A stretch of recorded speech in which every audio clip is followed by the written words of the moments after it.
हनुमान जी का वेग है, वो पवन पुत्र हैं।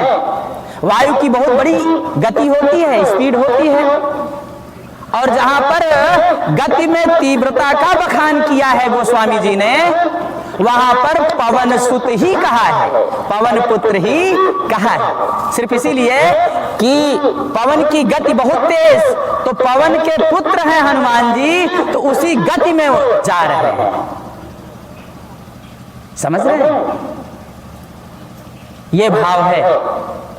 तो ये शंका का समाधान हो जाता है कि वहां पर राम जी के निवेदन करने के बाद में भी समुद्र नहीं आया, और यहां पर समुद्र ही मैनाक पर्वत को प्रेरित कर रहा है।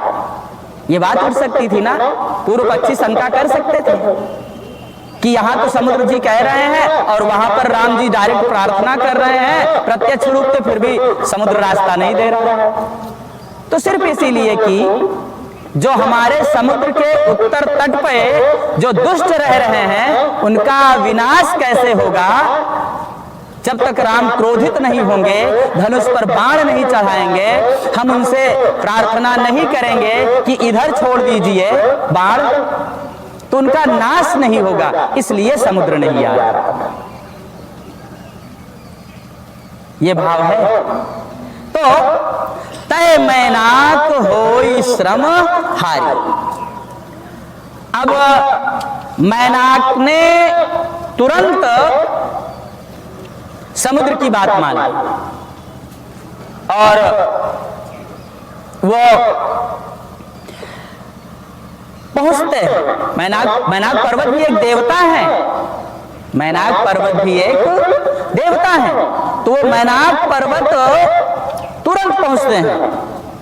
अब देखिए, बीच में मैनाक पर्वत उड़े उनके पास तक, हनुमान जी के पास तक गए, इसका वर्णन यहां नहीं आया है सुंदरकांड में। ध्यान दें, यहां पर डायरेक्ट कहा कि तय मैनाक होई श्रमहारी, और वहां पर देखिए अब मैनाक जी पहुंच गए हैं। तो हनुमान ते ही परसा कर, यहां पर वो आए, उड़ा मैनाक पर्वत, हनुमान जी तक पहुंचा। ये सारी बात को यहां दर्शाई नहीं गई। क्यों नहीं दर्शाई गई है? हनुमान जी की स्पीड बहुत तेज है। इन सब बातों को दर्शाते तो हनुमान जी समुद्र पार कर लेते। अतएव डायरेक्ट यहां पर दिखाया गया कि मैनाक पर्वत वहां पर पहुंच गया। अब जब पहुंच गया तो उन्होंने प्रार्थना किया हनुमान जी से कि कृपया आप हमारी सेवा स्वीकार करें।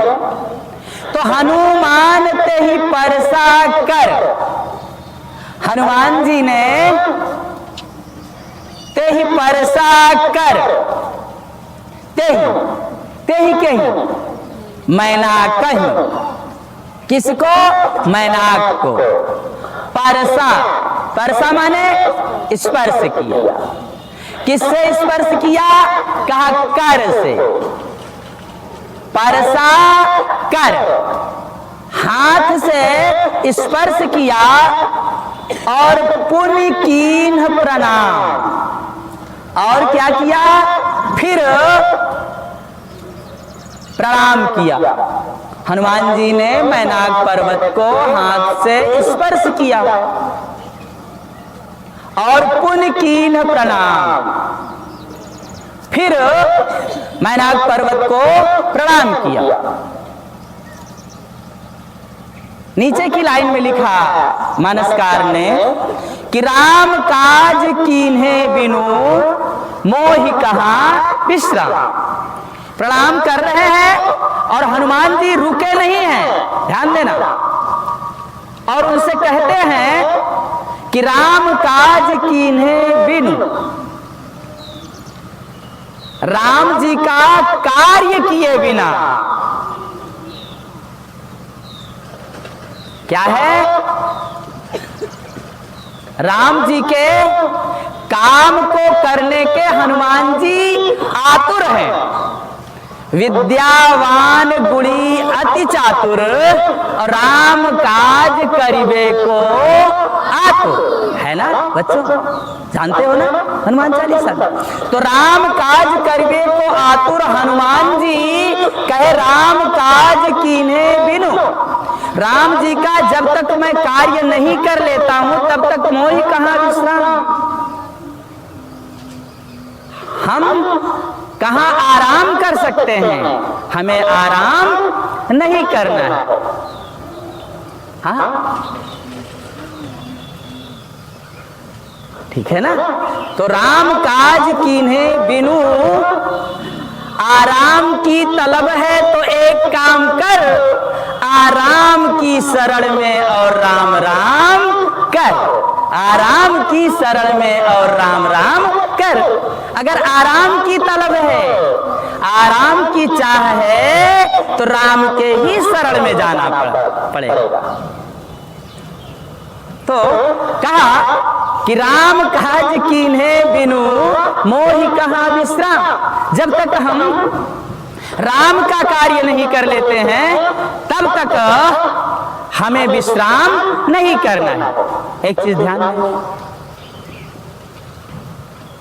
हनुमान ने उन्हें अपने हाथ से स्पर्श किया मैनाक पर्वत को, अर्थात आभार व्यक्त किया, अनुग्रहित हुए। अब देखिए, उन्हें धन्यवाद ज्ञापित किया, लेकिन और देखिए प्रणाम भी करने की बात कर रहे हैं। हनुमान जी ने प्रणाम क्यों किया मैनाक पर्वत को? हाँ, इसलिए हनुमान जी ने मैनाक पर्वत को प्रणाम किया चूंकि मैनाक पर्वत पवन देव के मित्र है। मैनाक पर्वत क्या है? पवन देव के मित्र हैं, तो उनके पिताजी के मित्र हैं। इस भाव में वो रिस्पेक्टेबल हुए, पूज्य हुए, इसलिए उन्होंने प्रणाम भी किया, हाथ से स्पर्श किया, अर्थात सेवा को स्वीकार किया स्पर्श के भाव से, और अपनी कृतज्ञता भी व्यक्त की प्रणाम करके। पिता के मित्र, पितृतुल्य, अतएव प्रणाम किया हाथ जोड़ करके। लेकिन कहा राम काज कीन्हे बिनु मोहि कहां विश्राम। लेकिन जब तक हम राम का काज नहीं कर लेते हैं तब तक हमें आराम नहीं। अच्छा, अब समुद्र को भी इच्छा थी कि हनुमान जी रुके थोड़ी देर, हम भी उन्हें कुछ सेवा प्रदान करें। तो हनुमान जी उनके इस भाव को ग्रहण करते हैं, लेकिन राम काज करने के बाद, राम काज करने के पूर्व वो सेवा नहीं ग्रहण करते हैं। कैसे? पूछ बुझाई खोई श्रम। वो अपनी पूछ को बुझाते हैं और खोई श्रम, अपना परिश्रम दूर, अपनी थकान दूर करते हैं, और धरि लघु रूप बहोरी, और फिर अपना छोटा स्वरूप कर लेते हैं। जनक सुता के आगे वो माता सीता के सामने जाकर के हाथ जोड़ करके खड़े होते हैं।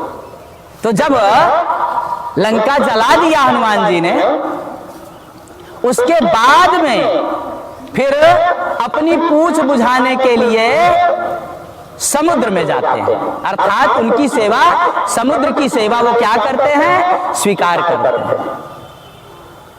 ठीक है ना? तो इस भी मनोरथ को पूर्ण किया।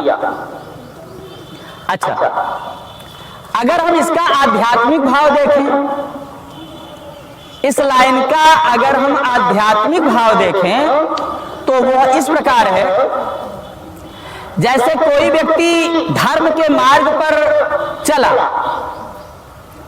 तो मैनाक पर्वत सद्भाव लेकर के हनुमान जी के पास पहुंचा है। ध्यान दीजिए, मैनाक पर्वत का शत्रुता वाला भाव नहीं है हनुमान जी के प्रति। तो जब हम धर्म के शरण को ग्रहण करते हैं, धर्म की शरण में जाते हैं, तो हमारे अपने ही लोग रोकते हैं। किसी का लड़का कम उम्र में अगर वैराग्य धारण करे तो कोई जाने देगा क्या? नहीं जाने देगा, उसके अपने ही लोग रोकते हैं। लेकिन भाई अभी आपकी उम्र कहाँ है? अभी इतने कम उम्र में आप जाएंगे वैराग्य धारण करने के लिए, तो रोकते हैं कि नहीं? रोकते हैं। लेकिन अब इस चौपाई, इस दोहे से हमें सीख क्या लेनी चाहिए? तो जैसे हनुमान जी किए, हनुमान जी क्या करते हैं? कठोरता से प्रति उत्तर नहीं दे रहे हैं, परसा कर हाथ से स्पर्श किए, प्रणाम कर रहे हैं। ठीक उसी तरह से जो वैराग्य के मार्ग में जाते हैं, संतों के मार्गों का जो अनुसरण करते हैं, उन्हें यह चाहिए कि परिवारीजन अगर आते हैं, रोकते हैं, तो विनम्रता पूर्वक हनुमान जी की तरह उनसे पिंड छुड़ा लेना चाहिए। बोलो हनुमान जी महाराज की। ये दोहा हमें ये भी शिक्षा देता है।